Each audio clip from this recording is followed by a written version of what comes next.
I never thought the day would come when my own husband would be the one to destroy everything. The man I once trusted without question walked away with his mistress, leaving me drowning in debt and alone with our 12-year-old daughter. I thought I would collapse under the weight of it all, but just as I sank to my lowest, my daughter looked at me, smiled, and said, "Don't worry, Mom, I've taken care of it."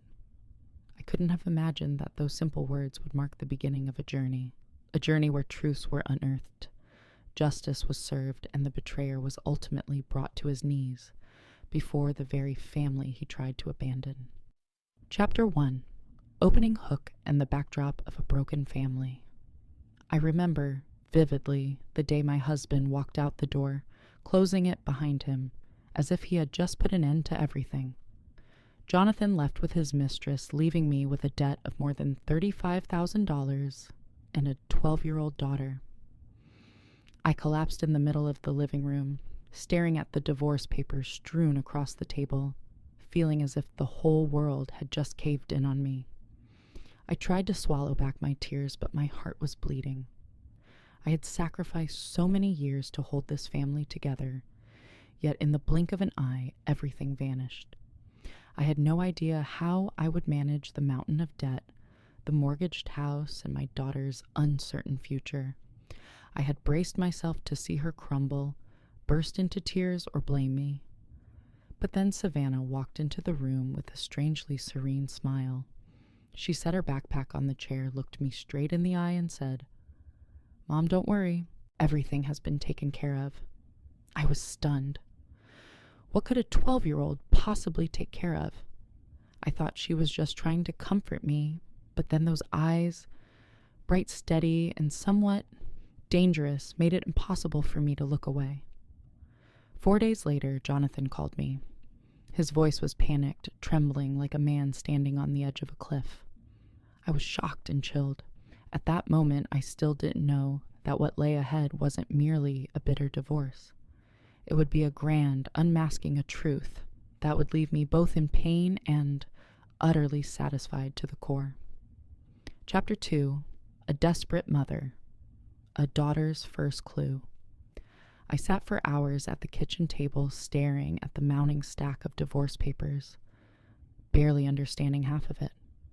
The legal jargon was overwhelming, but I only needed to look at the final numbers to feel my chest tighten. The entire load of mortgage debt, credit cards, even expenses Jonathan spent on his mistress, was dumped on me. Jonathan was trying to wash his hands of everything as if he'd never been a husband, never been a father. I was exhausted and disoriented. How could I possibly carry all this on my own? I didn't even know where to begin. Tears slid down my cheeks, landing on the cold, lifeless sheets of paper. And just then, Savannah walked in. She placed her laptop on the table, her eyes lit with a calmness so unsettling it startled me. "I have something I want you to see," she said. Her tone didn't sound like a child who'd just watched her family fall apart. I stifled a sigh. "Savannah, I'm really overwhelmed right now. Can we talk later?" But she didn't go anywhere. She sat down across from me and opened the laptop. On the screen was a map with a blinking red dot. I frowned. "Do you remember 3 weeks ago when Dad said he was going to a conference in Dallas?" "He never left the city," Savannah said slowly. I looked up, not believing what I was hearing. "But he sent photos from the hotel." She rotated the screen toward me. The red dot blinked steadily inside the city, time-stamped with pinpoint accuracy. I froze. Savannah gave a faint, dry smile. "When Dad made me install that location app for the camping trip, I realized it worked, both ways, and I've been tracking him ever since." My hand trembled as I reached for the mouse, watching the red dot move day by day, hour by hour. The same unfamiliar address repeated over and over. Not Dallas, no conference, just secret nights and weekend visits. "How long have you known?" I whispered. 2 months, and for over a month now he's been preparing to leave. He even started draining money from the joint account. Every time he met her, the balance dropped. I was speechless. My 12-year-old daughter. was the one who discovered everything. She looked at me, her eyes firm, no trace of the child I thought needed protecting. I've been watching. I've documented it all. Mom, he didn't just betray us. He's destroying us. But don't worry. I have a plan. I didn't know whether to be afraid or proud. In front of me was no longer a 12-year-old girl. She was a sharp, determined little warrior ready to expose her own father. And I had a feeling this was just the beginning. Chapter 3. Digital Investigation, Unmasking the Lies. I sat frozen in front of the screen while Savannah continued typing briskly, calmly, as if she were just finishing up a group assignment at school, but I knew this was no longer child's play. Mom, have you ever wondered why your savings kept quietly disappearing? She asked, her voice so calm it sent chills down my spine. I nodded faintly. I checked the accounts. He used the same password for everything. Your birthday. The screen lit up with a list of bank transactions. The amounts withdrawn were small but steady. My throat tightened as I saw the repeated transfers. Then Savannah opened another folder. These are Dad's messages with Natalie. He forgot to change his iCloud password. I downloaded everything. I picked up the printed pages with trembling hands. Before me were Jonathan's words to his mistress. Once you're done with the paperwork, we'll start over together. Don't worry, the money's ready. Each word cut like a knife. I also got a photo of him forging your signature, Savannah added, pulling out a folder from her backpack. In the photos, Jonathan was hunched over the kitchen table, studying my handwriting on old bills, carefully copying each stroke. I gasped, choking on disbelief. He even opened a new credit card under your name. I got a copy of the application form. She pulled out another stack of papers, all filled with falsified documents bearing my forged signature. I sank back into the chair, feeling the room spin. A 12-year-old child had managed to gather an entire archive of her father's crimes. Savannah looked at me, her eyes shimmering yet unyielding. I know this is a shock, Mom, but we can't let him destroy everything. This is just the tip of the iceberg. There's more, and you need to be ready. I bit my lip, feeling a strange mix of fear and hope. I had just lost a husband, but sitting in front of me was a different truth. My little girl had become the silent guardian of our family. And from that moment on, I knew Jonathan would no longer escape justice so easily. Chapter 4. Uncovering Systemic Crime. I had thought Jonathan was simply a cheating man, a weakling who ran off with a younger lover. But Savannah showed me the truth far darker than anything I'd imagined. He didn't just leave you and me, she said, opening another set of files on her laptop. He's involved in a fraud ring. Before me appeared meticulously color-coded spreadsheets, each column and row clearly laid out. Look here, Mom. This is his movement schedule. Tuesdays and Thursdays, he's always at the yoga studio for 2 hours. But every Saturday, he's at Natalie's apartment. And guess what? It's not just about romance. They talk money there. Savannah pointed to a bolded line cash from ghost clients, deposited into joint account. I frowned. Ghost clients. Exactly, she nodded. Natalie's embezzling money from the yoga studio. She takes cash payments directly from students, but doesn't log them in the system. Then, Dad pretends to have private clients who pay in cash. That money gets funneled into an account both of them share. I was speechless as Savannah pulled up more images on the screen. Photos of Jonathan and Natalie leaving a bank, thick envelopes in hand. Scanned deposit slips, each one under $3,000, steady and repetitive. I did the math, Savannah continued, voice clear and precise. In just 4 months, they laundered over $45,000, enough for luxury shopping vacations and prepping their so-called new life. I trembled as I flipped through each image. Natalie with designer handbags, sparkling watches, spa visits, beach resorts, all popping up right after Jonathan had told me he was meeting clients or job hunting. My heart pounded violently, every vein ready to burst. The man I once trusted, once called husband, hadn't just abandoned his family. He had aided a crime, feeding a lie with the sweat and blood of the life I had built. Savannah closed the laptop firmly, her voice unwavering. "Mom, this isn't about love anymore. This is criminal, and we have to end it." I looked at her. Savannah's eyes burned with a fire far too fierce for a child. They were the eyes of someone ready to drag a betrayer into the light. And I knew then, things had spiraled far beyond Jonathan's control. Chapter 5: Legal Strategy and Silent Moves. While I was still reeling from the truths laid bare before me, Savannah had already taken another bold step I hadn't even begun to consider. She pulled out a thick folder from her backpack and slammed it down on the table. Mom evidence only matters when it goes to the right place, she said, her voice calm, cold, even. "I've sent everything to the authorities." I froze. "What do you mean you're 12? How could you?" 3 days ago, I submitted anonymous tips to the police, the IRS, the FBI, and the yoga studio's insurance company. I divided the evidence between them and sent everything at staggered times to make sure none of it would be overlooked. I stared at her, my heart caught between pride and fear. A child, operating like a seasoned investigator. Savannah pulled out several USB drives and neatly numbered printouts. "I've made multiple backups. One copy's on an external hard drive, another's in the cloud, and one's encrypted by Marcus. Every piece has a verification code. If Dad tries to delete or deny anything, the data stays intact." I held the papers in my hand. They felt as heavy as stone. Inside were bank statements, secret messages, photos of forged signatures, proof that Jonathan wasn't just a cheater. He was a co-conspirator in an organized crime. "You did all of this on your own?" I asked, my voice trembling.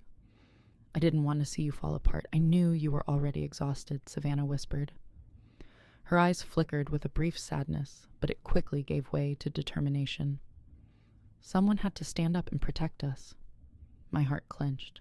That should have been my role.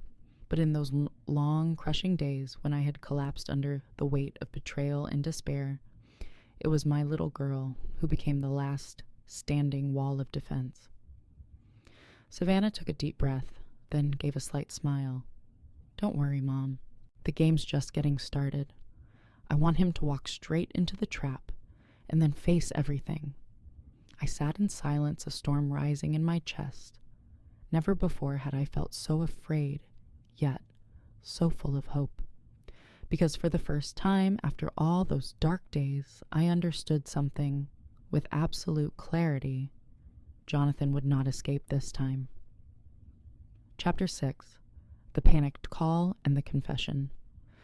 4 days after Jonathan walked out, the kitchen phone suddenly buzzed. I glimpsed his name flashing on the screen, and my heart began to race. I braced myself for a bitter call, maybe more accusations or blame, but the voice that came through was completely different. "Courtney? Oh God, you have to listen to me. I'm in serious trouble." Jonathan's voice was trembling, frantic, like someone staring into the abyss. Before I could respond, he went on. "The police. They came to Natalie's apartment this morning. They asked about the money, about the missing payments.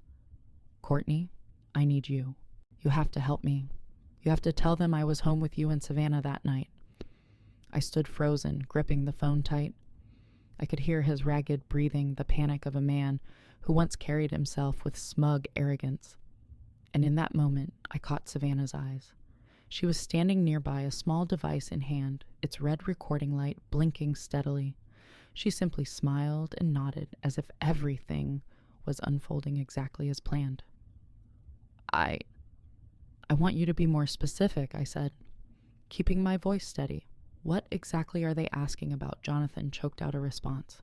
"They have evidence, the messages, the location data, even the cash deposits I thought no one would ever trace. I swear I wasn't trying to steal, just trying to save up, to start fresh. It was only supposed to be temporary." Each word pierced through me like a blade. This man, my husband, was confessing with his own mouth embezzlement, money laundering, deceit. And I knew every word he uttered was being captured by that tiny recorder. Savannah crossed her arms and leaned against the wall, her eyes gleaming with cold satisfaction. With her finger, she traced a single word in the air for me to see pathetic. Jonathan's voice rose again through the receiver. "Courtney, please. If you don't help, they'll destroy me. You have to protect me for Savannah's sake. She needs her father." I couldn't speak. My throat tightened. But Savannah stepped forward and gently placed her hand on my shoulder. She nodded, signaling me to let him keep digging his own grave. I swallowed the bitterness rising in my throat and spoke slowly, word by word. "All right, Jonathan. But we need to talk first before you speak to the police. Tomorrow. Somewhere public. Are you brave enough for that?" On the other end, he panted, then rushed to agree. "Of course. Anywhere. Thank you, Courtney. I knew you wouldn't abandon me." The call ended. I turned to see Savannah holding up the recorder, her smile victorious. "That's it, Mom. The first confession. And it definitely won't be the last." I collapsed into the chair, my heart pounding like a drum. Never in my life did I imagine this day would come, the day my own husband, with his own voice, buried himself. And in the shadows of betrayal, it was my daughter's blazing eyes that reassured me the traitor had stepped squarely into the trap. And there was no way out. Chapter 7. The Confrontation at the Cafe. The next morning, I barely slept a wink. Jonathan's confession kept replaying in my head like a haunting loop. But beside me, Savannah was unnervingly calm. She woke up early, checked the recorder, double-checked her phone battery, and tucked a few discreet devices into her backpack with the precision of a surveillance expert. "Mom, we just need to let him speak." "Desperate people reveal more than you'd expect," she whispered, eyes blazing with clarity. We chose a crowded cafe just a few blocks from the police station. I sat there, palms slick with sweat, while Savannah positioned her bag beside her like any other school kid toting books. But we both knew the truth inside were tiny devices, quietly capturing every word. 1:47 p.m. Jonathan arrived. The man who once walked with confidence now looked completely undone, unkempt beard, dark circles under his eyes. His gaze darted around nervously before settling on me. He flinched slightly when he saw Savannah beside me. "Courtney?" His voice was hoarse and shaky. I didn't think she'd be here." Savannah looked up and gave a faint smile. "This involves me. Of course I'm here." Jonathan sat down, hands trembling, as he tried to order a coffee, though he never touched it. I could see the panic etched into every twitch of his fingers. "You have to believe me." He began, leaning in close, as if trying to convince me of something I hadn't already seen. "Everything that happened, it's just a misunderstanding. Natalie and I may have mishandled some cash, but we're not criminals. I just wanted a fresh start." I didn't respond. Instead, I opened the folder Savannah had prepped and laid it on the table. Photos fluttered out Jonathan, forging documents, printed bank statements, messages discussing how to legitimize the cash. Jonathan's face drained of color. How did you get all this?" Before he could react further, Savannah stood and walked calmly around the table, stopping beside her father's chair. "I have everything.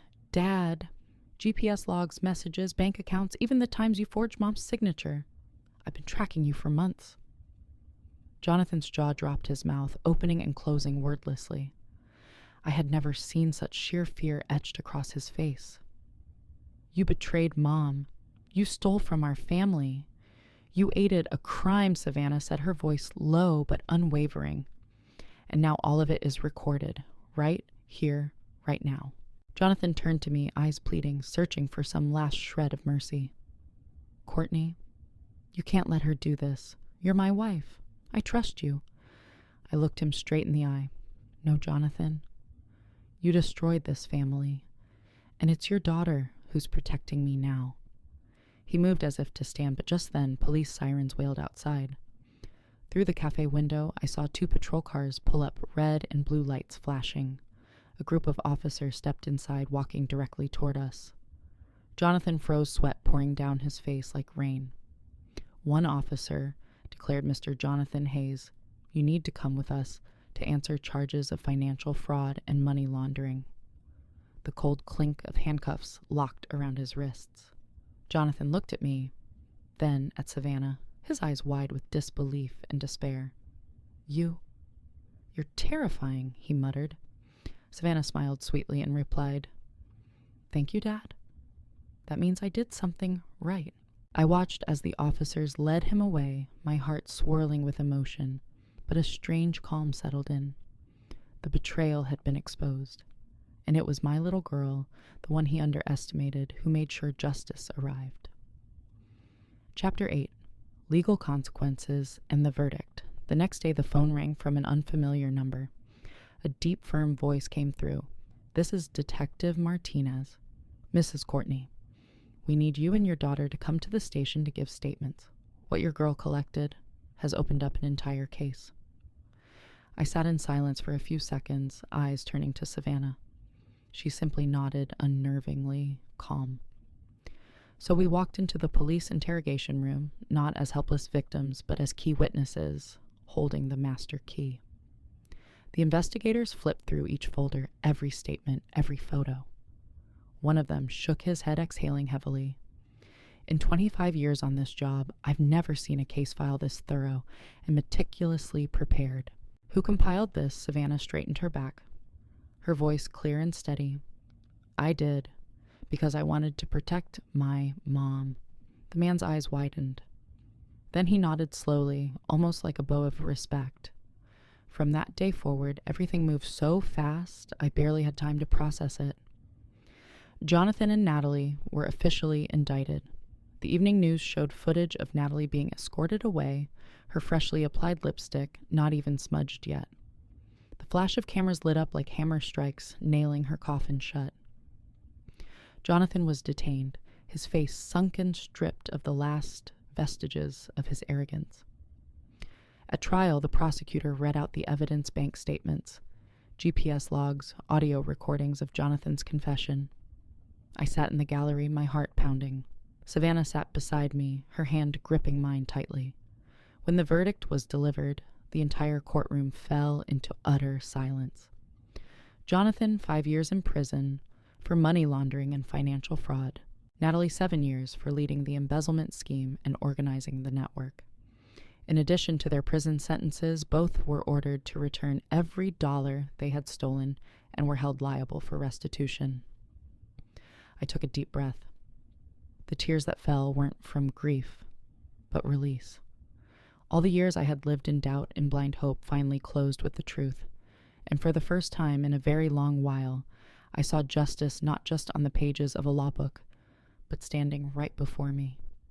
After the trial, we were informed that the stolen funds would be recovered. The luxury assets Jonathan and Natalie had splurged on were being seized. A portion of the money would be returned to me and my daughter. When I heard that, I looked over at Savannah and saw her smile, a gentle one this time, not cold or calculating. She whispered, Mom, we finally got everything back, in the most just way. I squeezed her hand tightly, feeling in my bones that this was the end of a long, relentless nightmare. But deep in my heart, I also knew this was only the beginning of a new chapter. Chapter 9. The End and a New Beginning. As the courtroom doors closed behind us, I felt as though a massive weight had finally lifted from my chest. All those years of blind trust, the endless nights filled with fear, the seemingly hopeless future had come to an end. We recovered the assets that had once been stolen from us. The savings account Jonathan had drained was replenished. Luxury handbags, jewelry, and even Natalie's expensive car were auctioned off and returned to us. But the greatest comfort wasn't the money. It was knowing that justice had been served, that the betrayer could no longer walk freely atop the wreckage he had caused. Savannah walked beside me, her face aglow with quiet pride. She was only 12, yet she had shown the world that she could protect her family with intelligence and courage. I pulled her into a tight embrace and whispered, You're not just my daughter. You saved my life. In the days that followed, the house that had once been cloaked in darkness now felt peaceful. I returned to work and, with a renewed spirit, finally earned the promotion I had long awaited. The financial pressure disappeared and my health improved day by day. But the most extraordinary change was the bond between me and Savannah. We were no longer just mother and daughter. We had become a team. One evening, while cooking dinner, Savannah looked at me with that spark in her eye again. "Mom, what if we use these skills to help others? Not every family can stand up to betrayal like we did." The thought startled me, but then I smiled. She was right. So many people out there were still trapped in pain, still drowning in financial lies, and they deserved someone in their corner. So we started with small plans. I had a background in tech, and Savannah had a natural instinct for investigation. We named our project Hayes Family Advocacy Services, a place where betrayed families could find the path to truth. Not long after an investigator we had previously worked with called us. He referred us to a family where a teenage boy had discovered his stepfather embezzling money from his mother's store. Savannah and I jumped in gathering evidence, analyzing data, and soon the case closed with justice served for the ones who needed it most. Savannah grinned, joy gleaming in her eyes. "Mom, this is what it was all for. I don't regret a thing. From pain, we found power." 6 months later, we received a letter from the FBI. They wanted to use Savannah's investigative methods as a case study in their financial crimes training program. I held the letter in my hands, so overwhelmed I couldn't speak. Savannah just shrugged and gave a mischievous smile. "If it helps other families get justice, then why not?" I looked at my daughter and saw so clearly the image of a small but fierce warrior, the one who made a liar tremble, the one who transformed betrayal into a force for justice. And I knew from this moment on, we weren't just survivors of pain. We were going to keep writing stories of justice for those who needed it most. I whispered, "We won, Savannah. Not just for ourselves, but for everyone." Now everything has come to a close. Jonathan and Natalie have paid the price for what they did. Savannah and I have started a new life, one that isn't just more peaceful, but stronger than ever. We've learned this. When trust is betrayed, you have two choices: to give up or to rise and turn your pain into power. Savannah chose to rise. She showed me that even in our darkest hour, justice can still be found if you're brave enough to reach for it. If you believe that betrayal should never win, leave a like for this story. And don't forget to subscribe to Scarlet Vows so you won't miss the next gripping journey of justice and revenge.